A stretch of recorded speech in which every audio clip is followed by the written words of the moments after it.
Book of Nehemiah, chapters 1 and 2. The words of Nehemiah, son of Hakaliah, during the month of Chislev in the 20th year, when I was in the fortress city of Susa, Hanani, one of my brothers, arrived with me from Judah, and I questioned them about Jerusalem and the Jewish remnant that had survived the exile.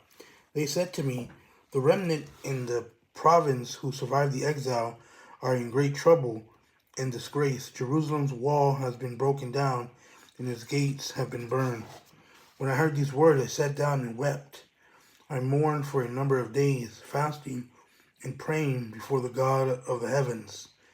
I said, "Lord, the God of the heavens, the great and awe-inspiring God who keeps his gracious covenant with those who love him and keep his commands, let your eyes be open, to your ears be attentive to hear your servant's prayer, that I now pray to you day and night for your servants, the Israelites. I confess the sins we have committed against you. Both I and my father's family have sinned. We have acted corruptly towards you and have not kept the commands, statutes, and ordinances you gave your servant Moses. Please remember what you commanded your servant Moses. If you are unfaithful, I will scatter you among the peoples. But if you return to me and carefully observe my commands, even though your exiles were banished to the farthest horizon, I will gather them from there and bring them to the place where I chose to have my name dwell. They are your servants and your people. You redeemed them by your great power and strong hand. Please, Lord, let your ear be attentive to the prayer of your servant, and do that into that of your servants who delight to revere your name. Give your servant success today, and grant him compassion in the presence of this man." At that time, I was the king's cupbearer. During the month of Nisan, in the 20th year of King Artaxerxes, when wine was set before him, I took the wine and gave it to the king. I had never been sad in his presence. So the king said to me, "Why are you so sad when you aren't sick? This is nothing but sadness of heart." I was overwhelmed with fear and replied to the king, "May the king live forever. Why should I not be sad when the city where my ancestors are buried lies in ruins and its gates have been destroyed by fire?" Then the king asked me, "What is your request?" So I prayed to the God of the heavens and answered the king, "If it pleases the king, and if your servant has found favor with you, send me to Judah and to the city where my ancestors are buried, so that I may help rebuild it." The king, with the queen seated beside him, asked me, "How long will your journey take, and when will you return?" So I gave him a definite time, and it pleased the king to send me. I also said to the king, "If it pleases the king, let me have letters written to the governors of the region west of the Euphrates River, so that they will grant me safe passage until I reach Judah.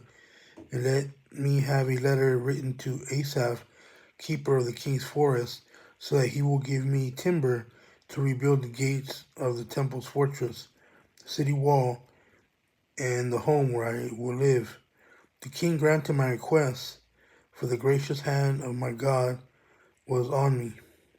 I went to the governors of the region west of the Euphrates and gave them the king's letters. The king had also sent officers of the infantry. When Sanballat the Horonite and Tobiah the Ammonite official heard that someone had come to pursue the prosperity of the Israelites, they were greatly displeased. After I arrived in Jerusalem and had been there 3 days, I got up at night and took a few men with me. I didn't tell anyone what my God had laid on my heart to do for Jerusalem. The only animal I took was the one I was riding. I went out at night through the valley gate toward the serpent's well and the dung gate, and I inspected the walls of Jerusalem that had been broken down and its gates that had been destroyed by fire. I went on to the fountain gate and in the king's pool, but farther down it became too narrow for my animal to go through. So I went up at night by way of the valley and inspected the wall. Then heading back, I entered through the valley gate and returned. The officials did not know where I had gone or what I was doing, for I had not yet told the Jews, priests, nobles, officials, or the rest of those who would be doing the work. So I said to them, "You see the trouble we are in. Jerusalem lies in ruins, and its gates have been burned. Come, let's rebuild Jerusalem's walls so that we will no longer be a disgrace."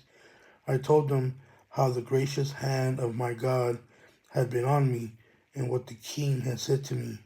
They said, "Let's start rebuilding," and their hands were strengthened to do this good work. When Sanballat the Horonite, Tobiah the Ammonite official, and Geshem the Arab heard this, they mocked and despised us and said, "What is this you're doing? Are you rebelling against the king?" I gave them this reply: "The God of the heavens is the one who will grant us success. We, his servants, will start building, but you have no share, right, or historic claim in Jerusalem."